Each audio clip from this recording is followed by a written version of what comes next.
Mesdames et messieurs, bonjour ou bonsoir et bienvenue dans cette interview sur VOA Afrique avec le président de la République démocratique du Congo et président en exercice de l'Union africaine, Monsieur Félix Tshisekedi, ici à New York.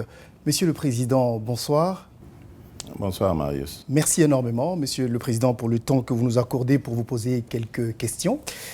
Il y a quelques jours, 2 jours très exactement, vous avez pris la parole devant la tribune des Nations Unies et parmi les sujets que vous avez abordés, il y a ce sujet de Covid-19. Comment pensez-vous que l'Afrique pourra s'y prendre, surtout en ce qui concerne l'accès aux vaccins qui sont insuffisants pour le continent africain? Oui, vous faites bien de le dire. La mobilisation des fonds nous promise n'est pas au rendez-vous. Au lieu de 200 millions de doses prévues, nous sommes à peu près autour de 30 millions, un peu moins ou un peu plus. Et cela est un véritable problème.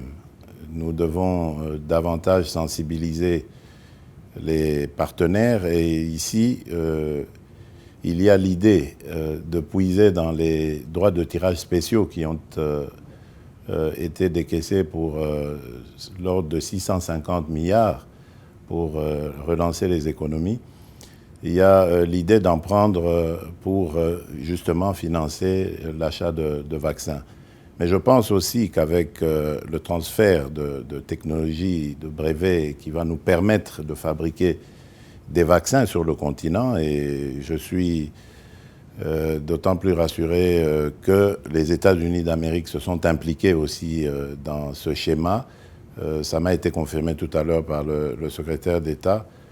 Et donc, je dirais, cela aussi peut consister en une solution à trouver pour vacciner le plus grand nombre en Afrique. Et ici, c'est peut-être l'occasion de dire au reste du monde que ce serait dangereux d'ignorer l'Afrique dans le processus de vaccination parce que selon les scientifiques, selon les experts, cela peut causer encore l'apparition d'autres variants qui seraient beaucoup plus virulents et qui ne seraient peut-être pas résistants aux vaccins déjà administrés ailleurs dans le monde. Donc c'est un problème de la planète tout entière. Nous devons tous nous prémunir. Un autre sujet sur lequel vous êtes revenu, qui est un enjeu planétaire aujourd'hui, c'est le changement climatique. En tant que président de l'Union africaine, quel rôle pensez-vous que l'Afrique doit jouer contre le changement climatique? Bon, pour moi, l'Afrique a des atouts qui peuvent constituer une partie ou la solution, en tout cas, à ce problème. J'en veux pour preuve le bassin du Congo, le massif forestier, avec son massif forestier qui est le deuxième poumon du monde après celui de l'Amazonie. Et dans la forêt équatoriale, nous avons les tourbières qui sont ce véritable magasin du carbone qui contribue au gaz à l'effet de serre.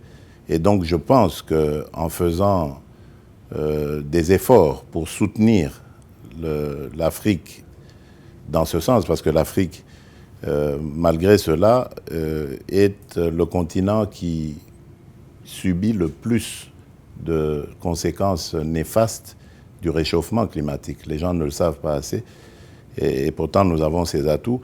Donc il faut attirer les regards du monde sur ce qui se passe en Afrique.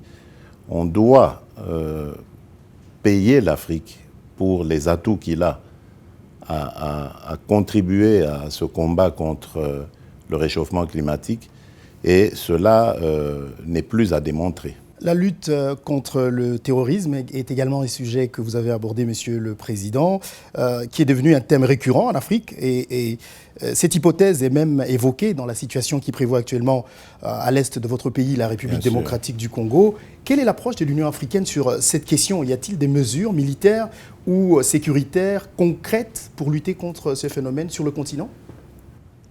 La première mesure, c'est d'abord de renforcer les capacités de nos forces de sécurité.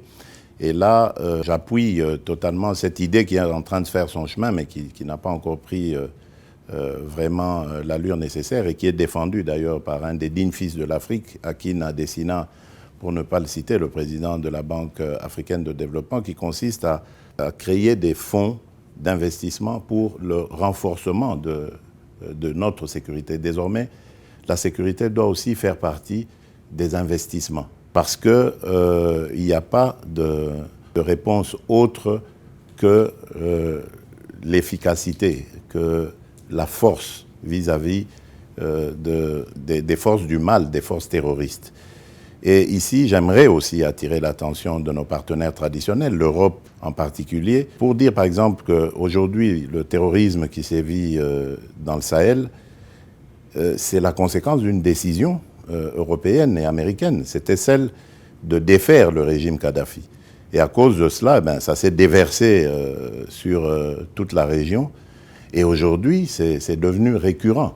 Donc il y a un devoir, merci déjà à la France de prendre les devants, mais il n'y a pas que la France qui doit venir. Il y a eu une décision collective et j'ai eu l'occasion de le dire à tous mes interlocuteurs occidentaux, c'est le moment de venir nous soutenir. Parce que le terrorisme, c'est une gangrène. Quand on ne la soigne pas, elle s'étend. Et après l'Afrique, et il ne faut pas oublier qu'en Afrique, nous avons des ressources naturelles qui peuvent servir d'occasion de financement, de moyens de financement aux groupes terroristes. Et s'ils prennent de l'ampleur, ces groupes, en Afrique, cela risque de s'étendre et de causer des dégâts ailleurs dans le monde. Donc on ne voit pas ce phénomène comme un phénomène unique à l'Afrique. Le terrorisme a déjà sévi au cœur de l'Europe, le terrorisme a déjà sévi au cœur de l'Amérique, en Asie également. Donc c'est l'affaire de tout le monde. C'est une gangrène, je le répète, qu'il faut absolument et avec méthode éradiquer complètement de la surface de la Terre. Et l'Afrique ne connaît pas seulement un problème avec le terrorisme, il y a également la démocratie, dont on peut dire qu'il est en péril, Monsieur le Président, en Afrique, durant votre mandat en tant que président de l'Union africaine. On a l'impression que la démocratie régresse en Afrique, avec des coups d'État, des exemples du Mali. J'espère que vous n'allez pas attribuer ça à mon mandat. C'est juste un concours de circonstances. D'abord, il faut dire que ce sont des cas isolés. L'Afrique, en général, évolue bien. On voit récemment en Zambie, nous avons été salués l'investiture du nouveau président. Donc, la démocratie devient une réalité en Afrique. C'est très bien, c'est tant mieux. Mais évidemment, il y a ces deux cas que vous évoquez qui sont malheureux. Tout à fait, je suis d'accord avec vous. Il y a 2 jours, il y a eu une tentative de coup d'État au Soudan. Bien sûr, c'est pour ça que c'est à condamner absolument, parce que ça risque de devenir une habitude. Je l'ai dit à tous mes interlocuteurs, il ne faut pas avoir de la considération pour ce genre de choses. C'est vrai qu'il y a aussi un problème, il y a encore des problèmes de gouvernance en Afrique. C'est possible, on peut critiquer la gestion ci et là de tel ou tel autre dirigeant, c'est possible. Mais est-ce que la solution, c'est le coup d'État? Parce que lorsqu'on arrive à la tête d'un pays par ses propres efforts, donc par un coup d'État, on a le sentiment de ne devoir aucune explication, aucun compte à rendre à personne. Et c'est ça le danger. Les pouvoirs forts, c'est ça l'inconvénient de leur émergence. Voilà pourquoi, si nous voulons que l'Afrique devienne compétitive, que l'Afrique devienne attirante, nous devons absolument éradiquer ce genre d'accession au pouvoir. Ça doit se faire par les urnes, et il n'y a que la légitimité populaire qui doit être notre priorité en Afrique. Monsieur le Président, revenons dans votre pays, la République démocratique du Congo. Quelques semaines après la mise en place du gouvernement Sama Lukonde, vous avez décrété l'état de siège dans les provinces du Nord Kivu et de l'Ituri. Comment évaluez-vous les opérations militaires actuelles? Est-ce que l'on peut espérer un retour à la paix durable une fois pour toutes dans cette partie du pays avant la fin de votre premier mandat, Monsieur le Président? Bien sûr, c'est mon vœu le plus cher.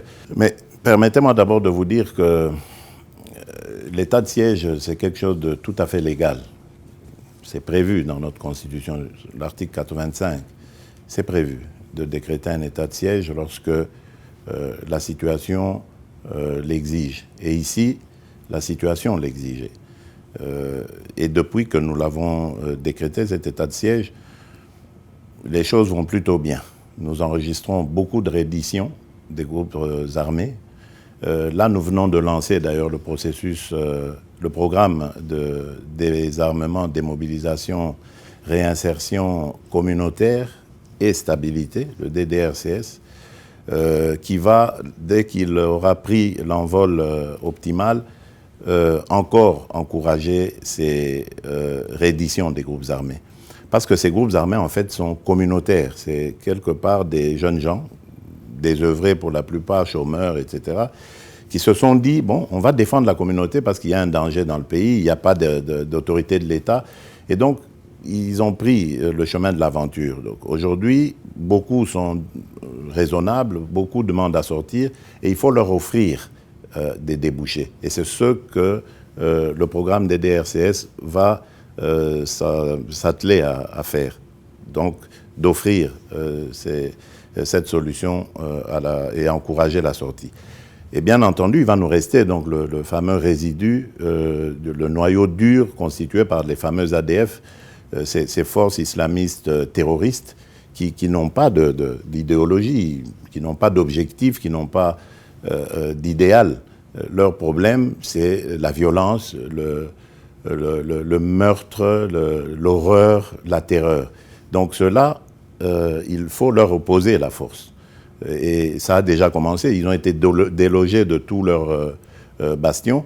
Et donc, c'est pour ça qu'ils entreprennent maintenant En fait, c'est tactique ce qu'ils font. Ils vont dans les villages. Ils savent que le Congo est très grand. C'est très difficile d'y déployer à chaque mètre un soldat.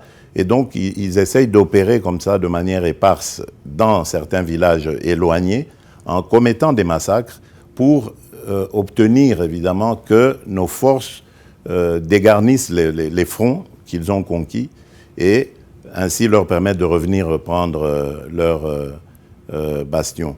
Mais cette fois, je dis, ce n'est pas imaginable. Nous allons continuer jusqu'à l'éradication totale de ces forces.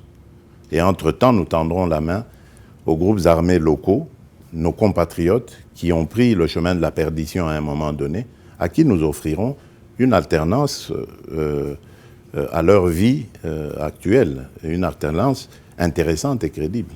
Je parlais d'alternative, pas alternance.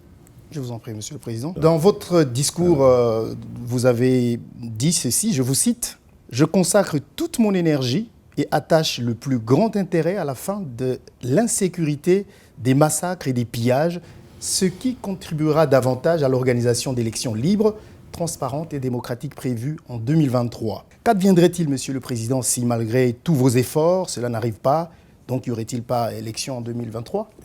Non, pas du tout. Nous essayerons, dans la mesure du possible, d'organiser les élections. Les élections doivent avoir lieu. Il y va même de la légitimité de mon propre pouvoir. Donc, je ne peux pas souhaiter, à un moment donné, aller comme ça à volo, sans que je sois soutenu par une légitimité populaire et à travers des urnes. C'est pas imaginable. Et en son temps, d'ailleurs, nous avions aussi condamné ce genre de choses lorsque c'est arrivé dans notre pays. Donc, il faut rester logique. Nous devons avoir les élections. Je ne veux pas imaginer ce scénario catastrophe parce que moi, j'ai toujours été optimiste de nature.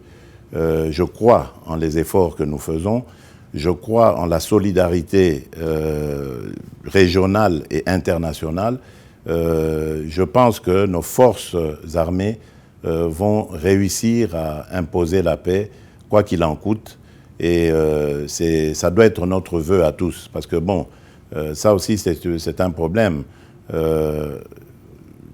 L'individu Félix Tshisekedi est à la tête de la République démocratique du Congo pour être soutenu par les Congolaises et les Congolais. Donc on ne doit pas regarder cette affaire comme l'affaire de l'individu Félix Tshisekedi, mais comme celle à travers cet individu, celle de l'État, de la nation congolaise tout entière. Vous êtes une institution, Monsieur le Président, c'est vous bien qui... sûr, bien sûr, mais sans l'appui populaire, sans l'appui de mes compatriotes, cette institution, elle se vide de sa substance. Donc, ça doit être l'affaire de tous les Congolais. Or, qu'est-ce qu'on constate avec tristesse? C'est qu'il y a comme une certaine frange de nos compatriotes qui souhaitent l'échec de l'état de siège, alors que ça doit être notre affaire à tous. Ça fait 20 ans que ce conflit perdure. 20 ans. Et il n'y a pas eu de solution. Et là, on essaye quelque chose d'innovant et on croit que ça va être efficace. Parce qu'en même temps, on va nettoyer les écuries, c'est-à-dire mettre de l'ordre dans les armées, l'extirper de tous les mauvais éléments. Il y en a très peu, Dieu merci. La majeure partie de nos troupes, il faut le savoir, ce sont de braves militaires qui vont au combat sans rien demander. Et ils mettent leur vie comme ça en danger pour nous, pour notre sécurité, notre stabilité. Donc pour ça, moi j'ai décidé de me jeter à l'eau avec eux et j'invite tous nos compatriotes de taire nos divergences et de venir d'abord débarrasser le pays de cette gangrène. Ensuite, nous retournerons à nos divergences politiques et autres, chose tout à fait normale en démocratie. Mais là, il faut se liguer. Il ne faut pas qu'on voit des Congolais qui soient en train de dire « oui, ben, l'état de siège, il faut arrêter ». Mais non, l'état de siège, c'est un moyen qui nous permet d'accentuer la pression, et on le voit, sur les agresseurs. Et ça, c'est à encourager et non pas à décourager. Est-ce que, si je vous ai compris, Monsieur le Président, vous voulez dire que l'état de siège va continuer aussi longtemps qu'il n'y aura pas de paix à l'est de la RDC? En tout cas, je ne vois pas d'autre solution que celle-là. Et je vous dis qu'il y a des avancées. Donc ces avancées peuvent s'accélérer même dans les semaines et les mois à venir, parce que nous n'allons pas rester bras croisés. Nous travaillons à renforcer cet état de siège. La seule chose sur laquelle je suis intransigeant, c'est celle du respect des droits et des libertés des gens. Il ne faut pas que cette administration militaire qui est là aujourd'hui se comporte en militaire avec les paisibles citoyens. Les massacreurs, les assassins, les agresseurs, ce sont les groupes armés, ce n'est pas nos compatriotes. Ça, j'ai insisté, les gouverneurs le savent, je serai impitoyable avec ceux qui vont brimer nos concitoyens. Pensez-vous, Monsieur le Président, que la RDC sera en mesure d'organiser ces élections justement dans les délais constitutionnels avec toute l'impasse qu'il y a en ce moment dans le processus de désignation du président de la CENI? Bien, oui, vous faites bien de le souligner. C'est peut-être une occasion ici de lancer un appel aux confessions religieuses finalement de se mettre en ordre. Parce que les politiques, c'est nous. Ce n'est pas eux les politiques. Pourquoi est-ce que ça coince à ce niveau-là? C'est nous les politiques. On comprendrait si ça se passait entre nous. Or, les politiques sont prêts. Et récemment, à l'occasion de mon dernier séjour à Lubumbashi, avant de venir à New York, j'ai reçu le président de l'Assemblée nationale et je lui ai donné des instructions claires là-dessus. Si ça continue de coincer dans les confessions religieuses, ben qu'on interroge l'Assemblée nationale. C'est elle qui définira la marche à suivre. Si elle rejette également ou elle se bloque également, alors là, ce serait un problème. Si elle rejette, on recommencera le processus. Mais j'en appelle au bon sens de tout le monde. Nous avons un processus électoral à respecter, des élections à organiser dans les délais. Donc, que tout le monde prenne ses responsabilités. Moi, je prendrai les miennes le moment venu. Mais pour le moment, je ne peux rien faire. Il s'agit d'un débat au sein des confessions religieuses. À moins de devenir aussi religieux pour y prendre part, ce qui n'est pas le cas. Mais Monsieur le Président, la CENCO et l'ECC demandent justement à vous rencontrer pour jouer votre rôle d'arbitre. Je les ai rencontrés. Je les ai rencontrés, mais j'ai refusé leur invitation. Vous vous imaginez, il y a 6 contre 2. Quelle position puis-je prendre là-dedans? Si je dis, OK, on retire, comme disent les 2 qui sont minoritaires, les 6 autres le prendront très mal. Si je dis, on impose, puisqu'il y en a 6 contre 2, les 2 autres le prendront mal. Et ce n'est pas une affaire des politiques, c'est une affaire, je le redis encore, des confessions religieuses. Donc ce n'est pas mon affaire. Et vous savez déjà qu'avant cela, on citait à tort des conseillers autour de moi qui auraient influencé, qui qui aurait menacé celui-là. J'ai checké autour de moi, je n'ai rien vu de tel. J'ai demandé des preuves, des noms, je n'ai rien entendu. Donc je préfère ne pas me mouiller dans ces affaires-là. C'est très dangereux, c'est très délicat. Nous avons affaire à des hommes, oui, parce qu'il n'y a pas de femmes là-dedans, jusque-là. Hein. Nous avons affaire à des hommes sérieux, des hommes d'expérience, qui, je suppose, aiment leur pays comme moi je l'aime. J'espère qu'ils trouveront la solution. Vous avez fait de la lutte contre la corruption, Monsieur le Président, votre cheval de bataille, comme vous l'avez souvent répété. Sous votre mandat, on assiste à des interpellations et arrestations, très souvent, des responsables politiques qui ont versé dans la corruption et le détournement. Mais toutes ces actions, au-delà de l'effet dissuasif qu'elles pourraient avoir, ont-elles déjà permis à la RDC, votre pays, de récupérer des millions de dollars détournés? Bon, dans ce que vous dites, il y a... J'allais dire, il y a du bon et du moins bon. La lutte contre la corruption, ça, je l'ai engagé, je ne reculerai pas. C'est quelque chose que je condamne, que je déplore depuis longtemps, avant même d'être aux affaires, parce que j'ai vu comment notre pays est allé en dégringolant à cause de ça. J'ai vu comment nos valeurs ont été inversées. J'ai vu comment notre éducation a été rabaissée complètement. Le niveau de notre éducation qui était un des meilleurs en Afrique. On avait des tas d'étudiants qui venaient de partout pour étudier en République démocratique du Congo. Ce n'est plus le cas depuis longtemps. Donc tout ça, c'est la corruption qui a fini par miner. La corruption a empêché à l'État de mobiliser suffisamment de moyens pour encadrer ses enseignants, pour encadrer ses fonctionnaires, bien les rémunérer, pour encadrer ses juges, ses magistrats, pour qu'ils disent le droit, qu'ils protègent l'autorité de l'État et renforcent l'État de droit. Donc tout ça, c'est la corruption qui en est à la base. Donc il fallait la combattre. Je crois que personne ne peut me contredire là-dessus. En revanche, la manière dont ce combat s'est fait, c'est ça qui pose problème. Il ne faut pas oublier que nous avons affaire à des Congolais qui ont vécu au Congo, qui ont aussi été victimes ou peut-être acteurs de cette corruption. Donc cette corruption qui est devenue une seconde nature quelque part au Congo. Donc c'est sur eux qu'il faut compter parce que je ne veux pas faire venir des étrangers pour faire le travail à notre place.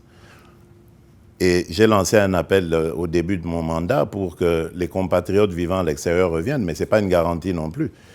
Même à l'extérieur, on trouve des gens à l'esprit corrompu aussi. Donc, ce n'est pas...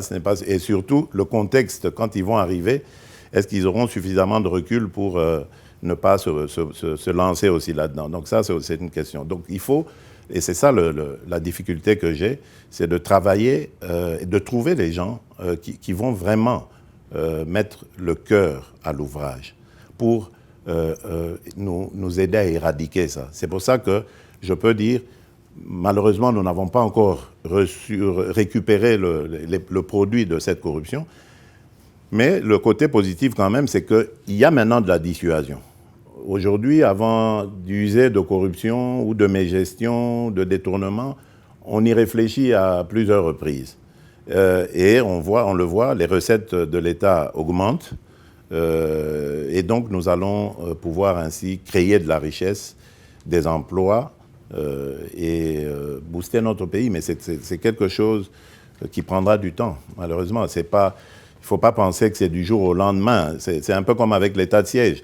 Ce n'est pas parce qu'on l'a décrété un certain 3 mai qu'aujourd'hui, 5 mois après, tout doit marcher comme sur des roulettes. Ce n'est pas vrai. Ce sont des mesures qui viennent d'arriver alors que le pays est englué dans ce fonctionnement depuis des décennies. Donc il faut du temps, il faut de la patience, mais surtout de la détermination et de la persévérance. Monsieur le Président, peut-être une dernière question. Quelle est votre position sur cette proposition de loi dite Tchiani qui divise les politiques, selon laquelle il faut désormais réserver la présidence de la République aux seuls Congolais de père et de mère? Bon, d'abord, je commence par dire que Tchani, c'est un Congolais, jusqu'à preuve du contraire. C'est un Congolais qui a le droit de penser ce qui est bon pour son pays, selon lui. C'est son droit. Donc on ne va pas ici faire le procès de Tchani parce que nous voulons qu'il y ait la démocratie, que chacun puisse s'exprimer. Ça, c'est clair. Et d'ailleurs, à ce sujet, pour la petite histoire, je parlais avec un officiel belge pour lui dire, mais vous savez que chez vous, par exemple en Belgique, il y a des gens qui disent tout haut qu'ils sont contre la royauté. On ne les met pas en prison, on ne les fait pas taire. Mais est-ce que la royauté s'en va pour autant, elle change pour autant? Non. Le roi est là et il est bien là. C'est la même chose. Alors maintenant, puisque vous demandez mon avis, moi je fais simplement un constat. Je ne vais pas donner mon avis, je n'ai pas envie de rentrer dans cette polémique que cette loi, enfin cette proposition de loi même a suscité.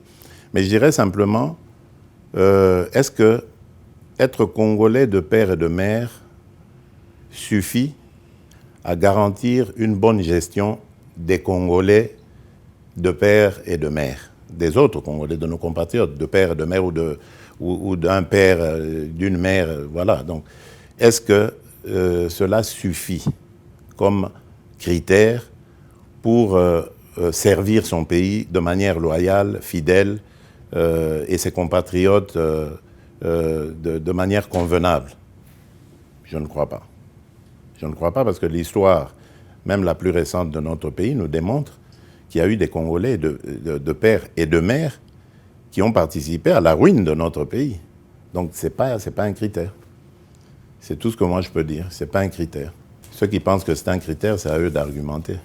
Merci beaucoup, Monsieur le Président, d'avoir... Merci Marius. C'était la première fois, mais aussi un plaisir de voir un compatriote qui évolue, qui fait la fierté de notre pays sous d'autres cieux. Merci, Monsieur le Président. Je vous souhaite bon vent et que Dieu vous accompagne toujours. Merci, Monsieur le Président. Merci.